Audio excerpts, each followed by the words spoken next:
Welcome everyone, this is episode 14. We've got news, we've got favorite finds, and we're going to take an even closer look at the Hillcrest and Wautoki Railroad. This is Railroad Showcase.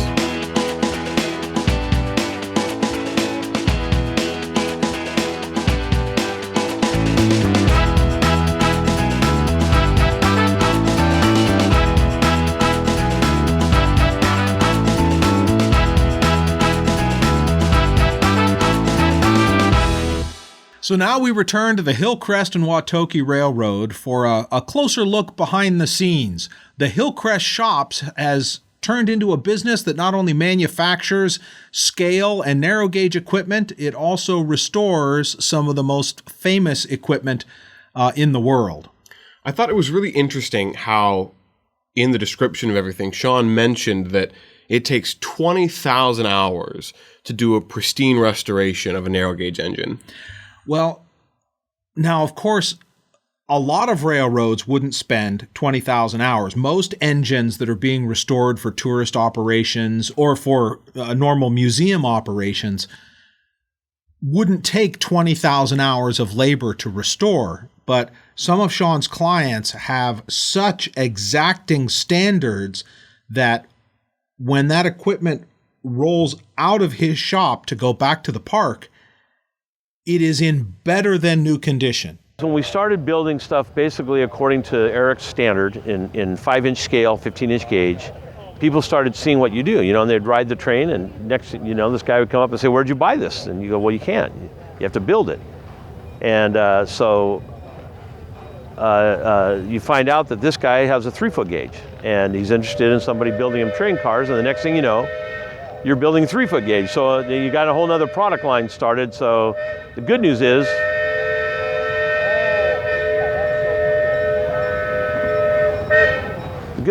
there's the technology that we developed in the 5-inch scale transcends into the 3-foot gauge, what we call 8-inch scale,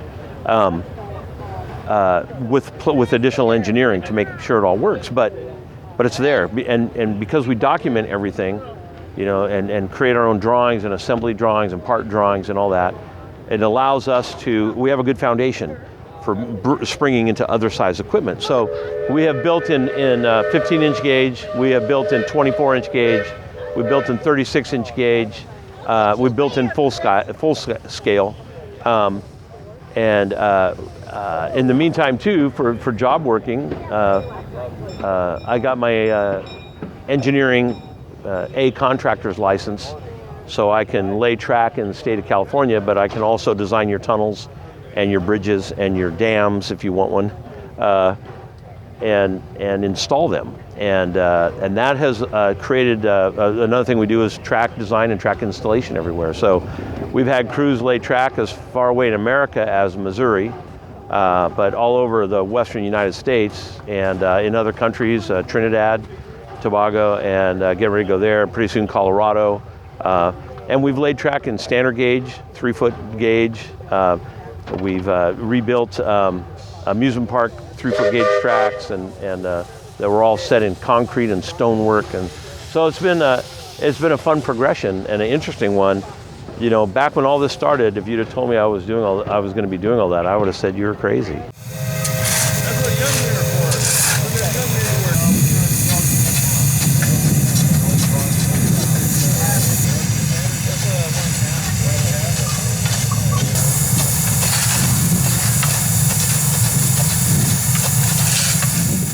Okay, well, starting here, this is our mill row right here. This is where we keep our milling machines. So this is a Bridgeport, pretty standard industrial vertical milling machine, and we use that even though it's got, the only thing it has is auto feed, but we use that extensively.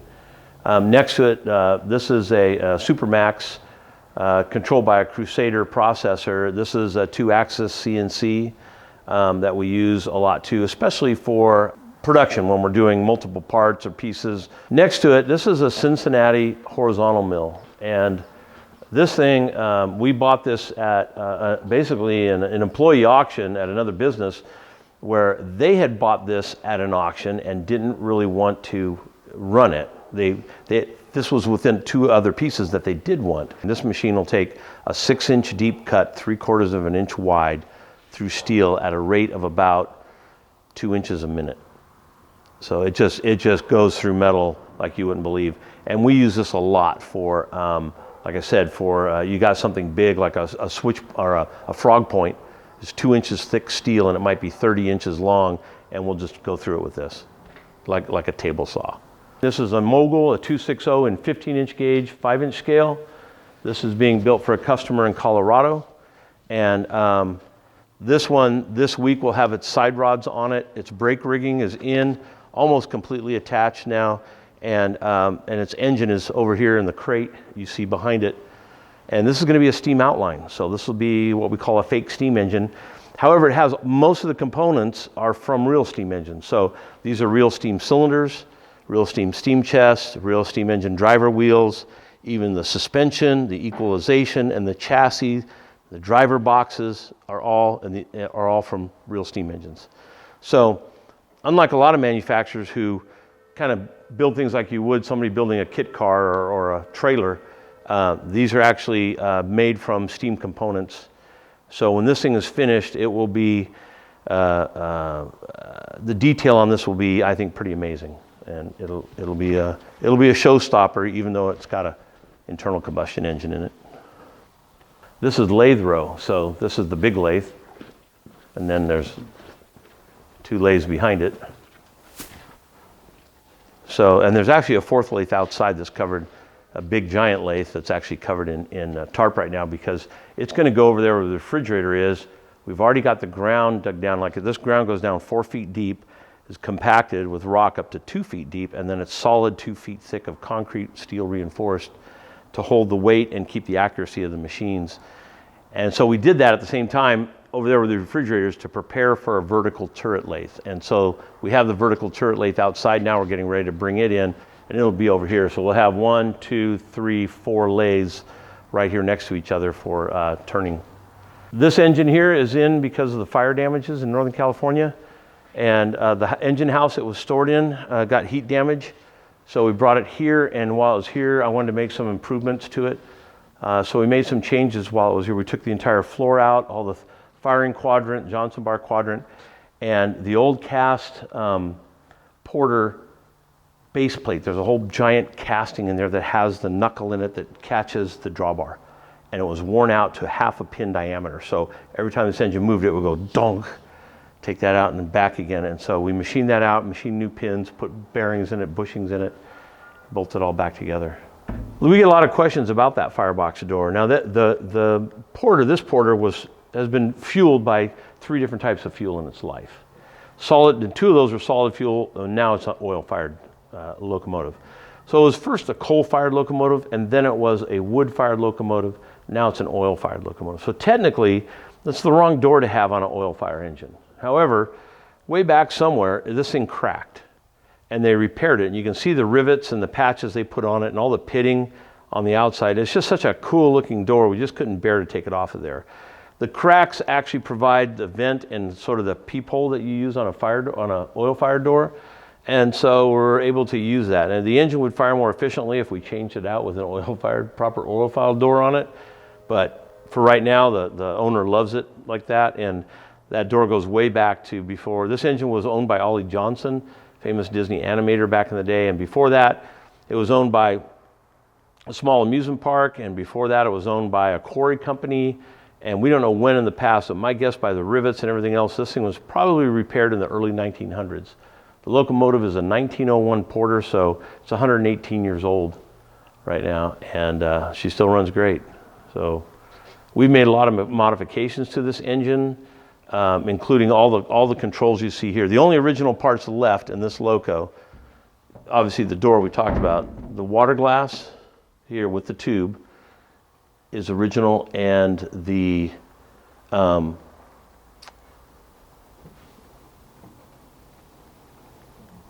drain cock lever, and everything else you see in here we've created for it.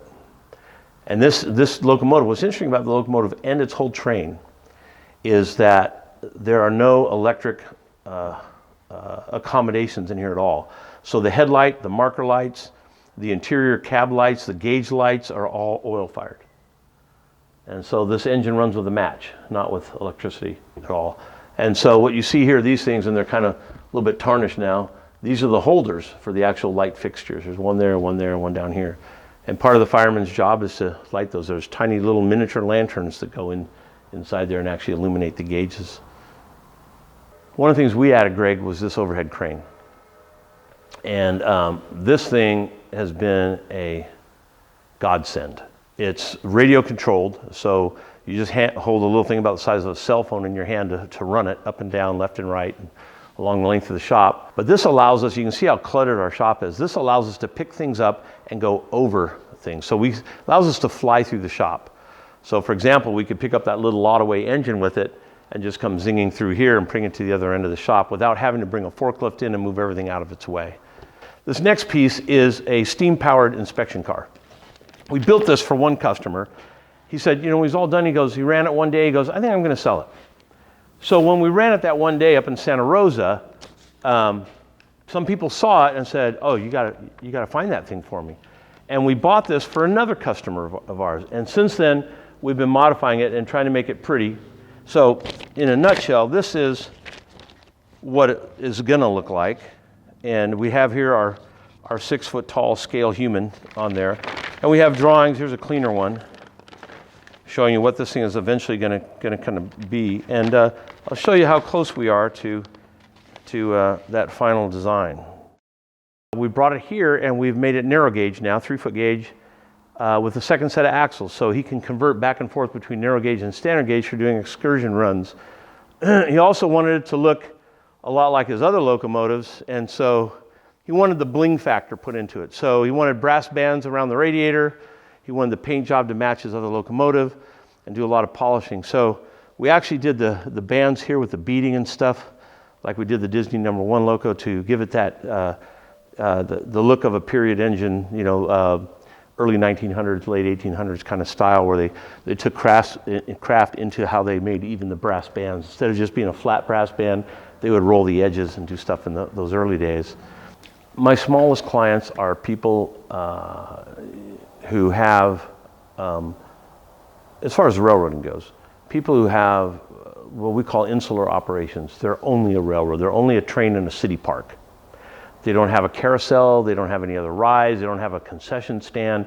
There's just somebody, usually a mom and pop operation, and they run a train. They're passionate about their train, and they run it in a park. That's our smallest customer generally, or a hobbyist.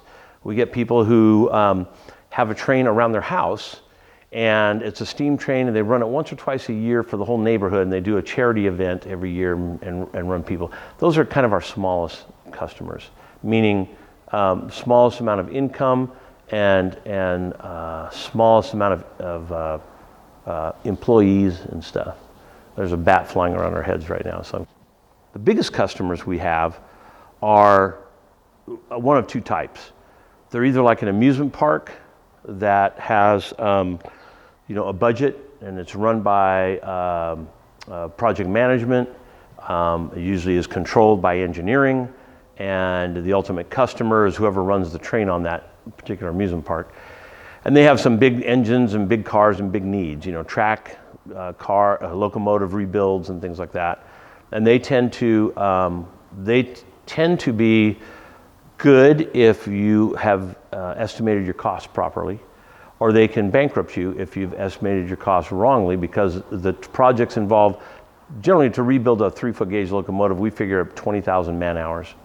And if you mess up on that estimate, you can end up having to,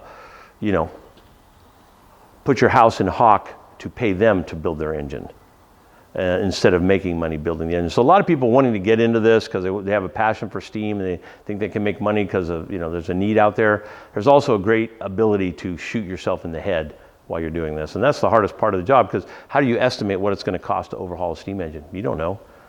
When's the last time somebody cast one of those wheels or made that kind of boiler? Prices may have gone up 100% in 2 years. So it's very hard to kind of get that estimate out. The other big customer we have is the hobbyist also, who's got a lot of money and is passionate about steam trains.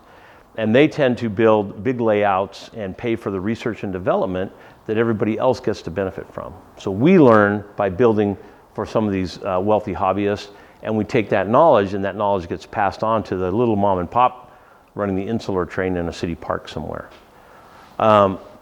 Without too much in the way of numbers, I don't know, the typical, if you take 20,000 man hours and just break it down, you can figure out how much things cost, right?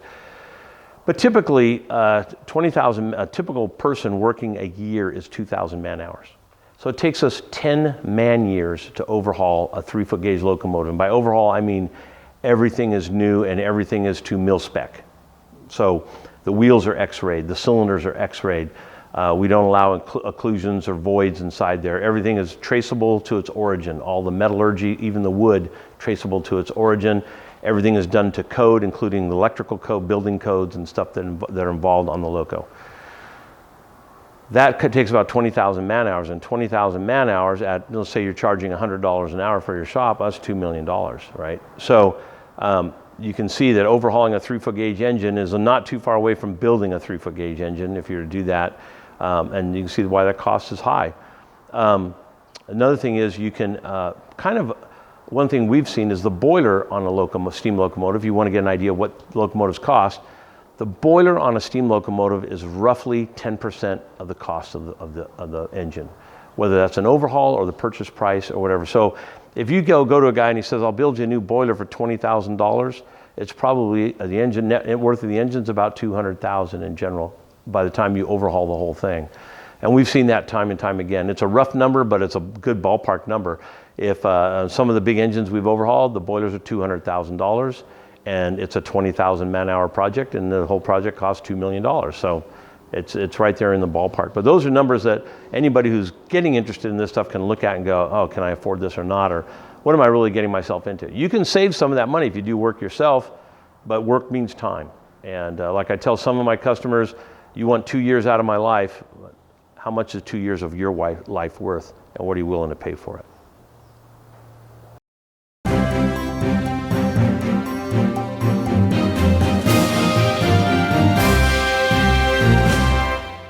The AAR reports that overall for the month of March, carloads were down about 9% compared to last March, and even intermodal itself dipped down a slight 1.5%, which is surprising considering its consistent growth over the last 3 years.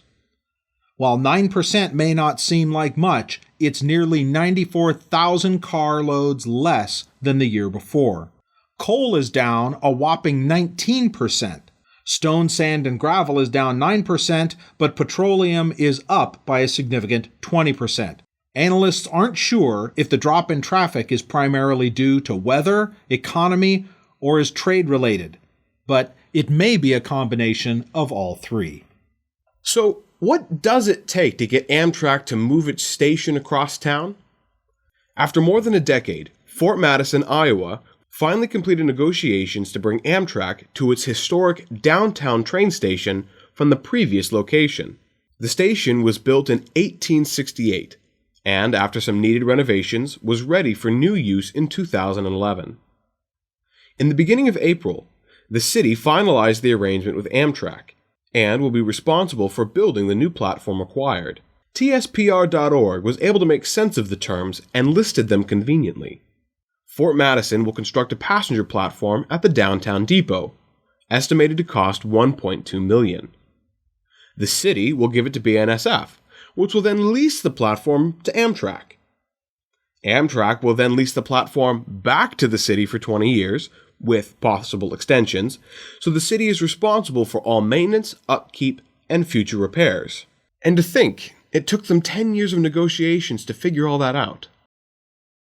Some Chicago middle school students have been enjoying some engineering, electronics, coding, and a bit of history at the Garfield-Clarendon Model Railroad Club. Mary Wisniewski of the Chicago Tribune wrote this upbeat article about the 5-week educational program, which is in its second year at the club. Her article covered the student activities and how much they learned.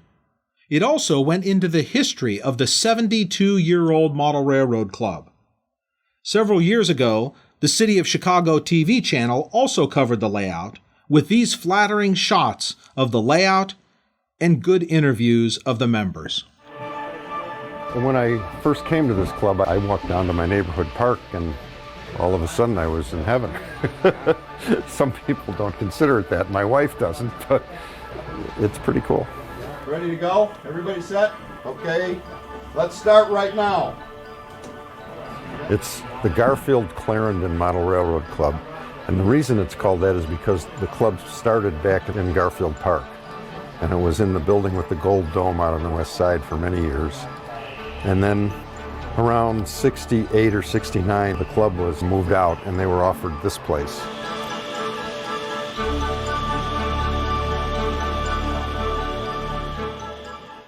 The West Coast Railway Association, which operates the second largest rail museum in Canada, is getting an expansion. The association has been leasing a former British Columbia Railway workshop in Squamish since 2006, and when BC Rail put the facilities and all its assets up for sale, they were quick to buy it. The purchase was made possible by nearly $1 million granted from the Canada Cultural Spaces Fund.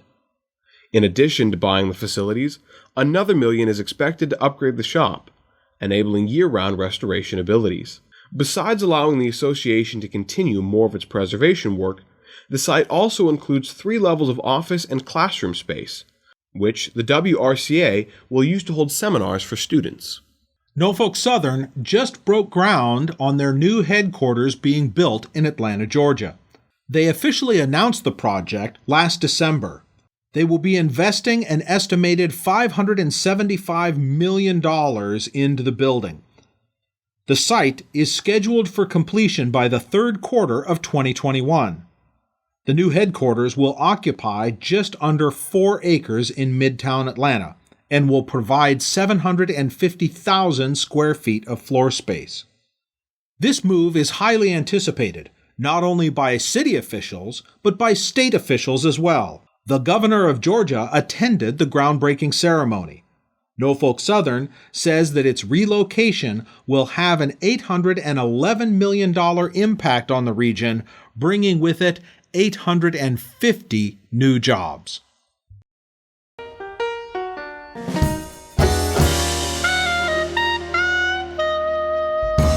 We've got some great favorite finds this week. In the UK, a man by the name of Steve Hales, with the help of his friends, has recreated Jim Thorpe, Pennsylvania in HO scale.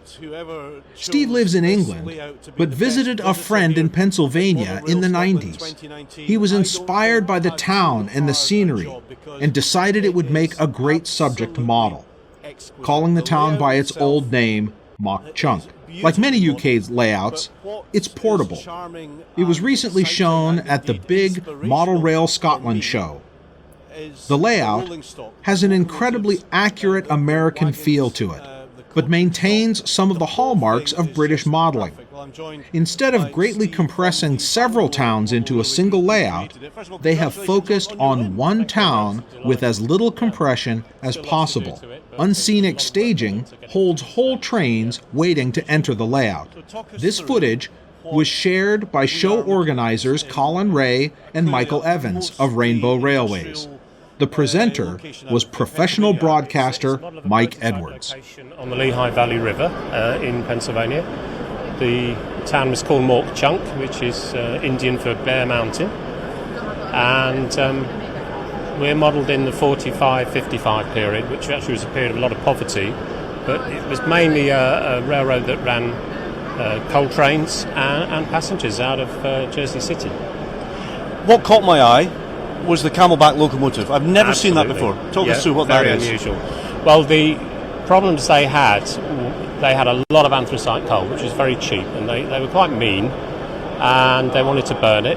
The only way you can burn anthracite is to have a very wide firebox.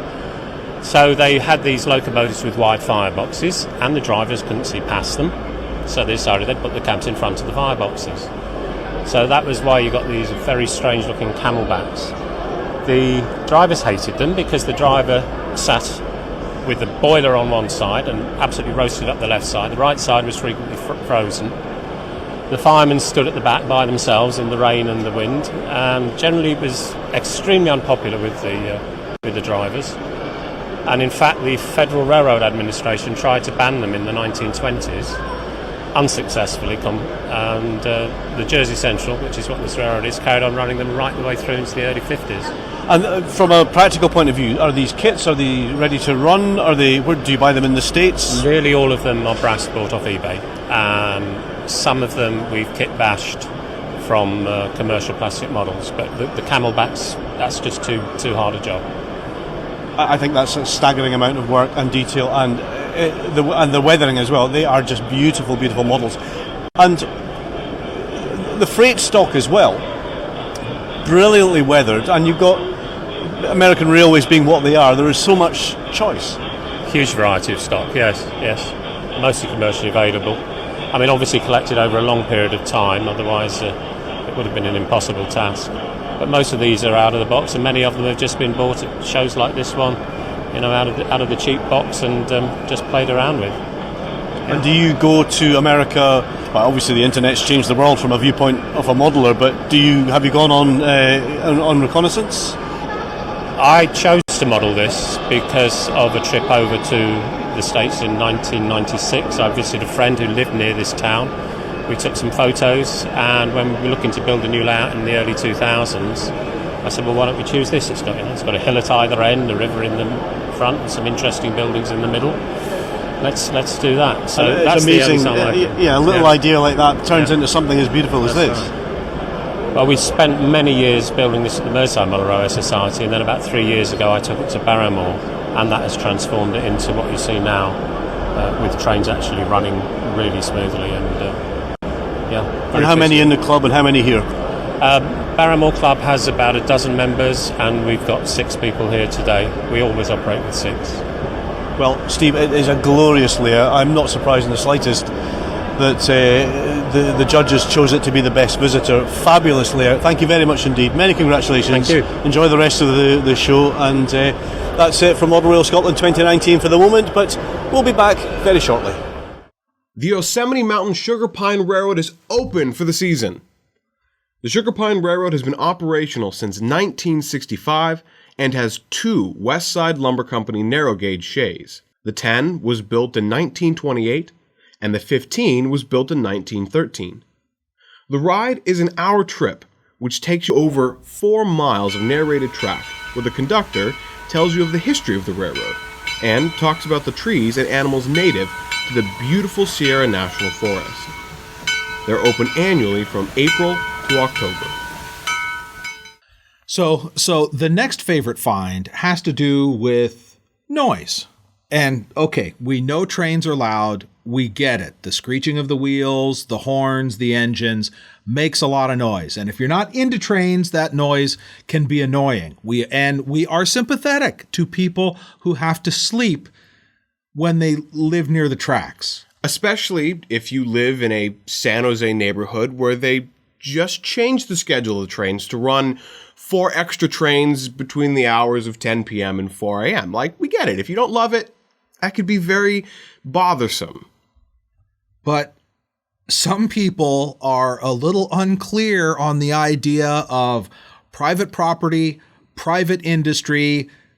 You bought a house near the tracks. So let's take a look at this petition that this guy just started up a couple of weeks ago on change.org. He started the petition to stop the trains. He's going to stop the trains. We're going to take a look at just a couple of pieces of this because it's kind of long, but you can read the full thing in the link in the show notes. So he says, since the beginning of 2019, freight trains make multiple round-trip journeys through residential and historic neighborhoods of San Jose between the hours of 10 p.m. and 4 a.m. every night. We need to send a message both to our elected officials and the corporate leadership at UPRR that this will not be tolerated. He is not going to stand for trains running at night. They will not have it. He goes on to say, it is incredibly disturbing that the Union Pacific Railroad was able to arbitrarily make such a wholesale expansion of their operating schedule without any community outreach or involvement. How dare the railroads make their decision on when to run their trains on their tracks? This is not a trolley system that is being run by your municipal government. You can't go to City Hall and tell them to stop running the freight trains. It doesn't work that way. The neighborhoods will not simply grow to accept this brazen corporate assault on the quality of life in this area. UP is just out to ruin lives. They are offensively targeting these historic neighborhoods. I love it. Historic neighborhoods. You know what else is historic? The railroads in that area are historic. So we went to the Library of Congress website. The oldest maps we could find in a quick search were Sanborn maps from 1891. This is the era when downtown San Jose had wheat fields next to West Julian Street. Oh, and look, a well-established roundhouse right there. And over here, we see a view showing the very area in question. And look, the historic railway running through the historic neighborhood, which isn't nearly so well settled as it is now. Let's take a look at some of the golden comments that people have left on this petition. This kind of noise pollution is unacceptable in a civilized society. Waking people up in the middle of the night on a regular basis equals torture. Torture. So the UP is in violation of the Geneva Convention because they're running freight trains, and that's torture. What's interesting on some of these comments is that there are people who signed the petition simply so it would give them the rights to get in and leave negative comments about the petition. This is probably my favorite comment left on this post. I hope the Union Pacific will bring their steam trains to San Jose and run them at night. Then the neighborhood will be really historic. Could you imagine what the neighborhood would say if 4014 was rolling through there every night at about 3 o'clock in the morning? Goodness. That would be historic. We have sympathy for the people living in those neighborhoods. That's rough, especially when it's going by in the middle of the night and you have to get up for work the next day. But expecting the railroads to have to consult you about their running schedules, I mean, come on. So this week's favorite find comes from the world of reality TV. You didn't see that coming, did you? Ian Roussell's Full Custom Garage went to the Grizzly Flats Railroad at the Orange Empire Railway Museum. Ken Mitroni of Grizzly Flats has known Ian for a long time, and they worked together to recreate the Nevada Central 107C rail truck. I love the hot rod approach to an historic recreation. They had to get their head around the fact that it wasn't supposed to be shiny and gorgeous, but rather old and rusty. This episode of Full Custom Garage is entitled Off the Rails. This train truck thing out the doors, and it's looking good. I gotta say, it's pretty fulfilling to see this thing sitting there on the tracks. Their mission of me following the photograph, I think I accomplished it. The use of all the old parts, the scavenger hunts, everything lends itself to this look. It is Season 5, Episode 9. It aired on MAV TV and can also be seen on the Motor Trend On Demand streaming channel. That was so awesome. They did such a good job with the rail truck, and what great publicity that is for the Grizzly Flats Railroad. It's huge. It's kind of a win-win for everybody, and I'm really hoping we have a chance to talk to Ken about what went into the making of this episode. So hopefully that will be coming up soon. Yeah. All right, that's it for episode 14. Thank you for joining us. We are glad you guys are here helping us enjoy the best hobby in the world. We hope you enjoyed it and look forward to seeing you in the next one. Keep your hand on the throttle and your eye on the rail.